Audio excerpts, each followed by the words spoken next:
1913। Nobel prize কত বছর পর পর দেওয়া হয়? প্রত্যেক বছরই।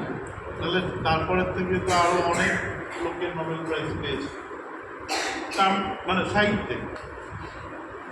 তো আমরা পড়াশোনা করি না বলেই জানি না। আমি হয়তো এক দুজনের নাম বলতে পারবো, মানে রবীন্দ্রনাথ ছাড়া বাকিদের নাম। রবীন্দ্রনাথের পরেও তো 100 জনের উপরে নোবেল প্রাইজ পেয়েছে।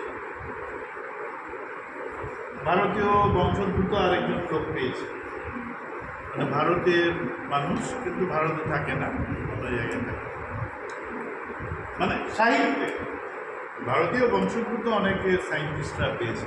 দেখ, শুধু নোবেল প্রাইজটাকেই যদি মনে করি গুণের, মানুষের কোয়ালিটির একটা আধার, তাহলে সাহিত্যে বহু লোক পেয়েছে। কিন্তু রবীন্দ্রনাথ আলাদা কথায়। এক তো হল কি, রবীন্দ্রনাথ অত্যন্ত ছোটবেলার থেকে অনেক বড় বয়স অবধি দীর্ঘ বহুদিন বেঁচেছেন, বহু লেখালেখি করেছেন। শুধুমাত্র কবিতা নয়, গান নয়, নাটক নয়, কিছুদিন আটকে রাখা হতো, যারা একটু ক্যাপেবল তাদেরকে দিয়ে কাজটা করানো হতো। তো ওরকম একটা সেন্টারে ইহুদি পণ্ডিতরা মিলে, ইহুদিদের মধ্যে পড়াশোনার কালচার খুব বেশি হতো। তারা রবীন্দ্রনাথের ডাকঘর নাটকটা মঞ্চস্থ করেছে ওইখানে। রবীন্দ্রনাথকে, তোদের বয়সে আমার রবীন্দ্রনাথকে একদম পছন্দ হতো না, বিশেষ করে এই স্বাধীনতা সংগ্রামী যারা বাক্সাতে আছে, যারা ইতিহাসের, তারা ভেরি রিসেন্টলি বাক্সায় বেড়াতে গিয়েছিলি।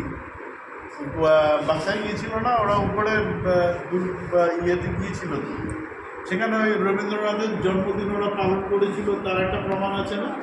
হ্যাঁ, তারা ওখানে যারা স্বাধীনতা সংগ্রামী তারা মিলে, ওটা মনে হয় 1943-44 সময়ে, ওই সময়ে, তার মানে দেশ স্বাধীন হয়নি, তারা জেলের মধ্যে রবীন্দ্র জয়ন্তী পালন করছে।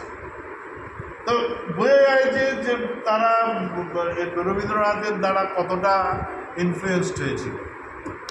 এনিওয়ে, আমাদের সমস্যাটা একটু বলি একটা লাইন বলে। আমরা জীবনে সবসময় সুযোগ পাই না। যতটুকু কবিতা আবৃত্তি করিস কোটি কোটি মানুষ করে, যতটুকু টেবিল টেনিস খেলিস বা ব্যাডমিন্টন খেলিস কোটি কোটি মানুষ করে। তো একটু একটা কিছু তো এমন করি যেটা কোটি কোটি, পার্থক্যটা আমি নেই, আমি এটা জানি, এবং আমি একটা ছোটোখাটো হলেও প্রতিদিন প্রচেষ্টা করি যে আমার যেন আরেকটু উন্নতি ঘটে, এবং আমার যেন উন্নতিটা এমন একটা জায়গায় হয় যে আমাকে লোকে দেখে।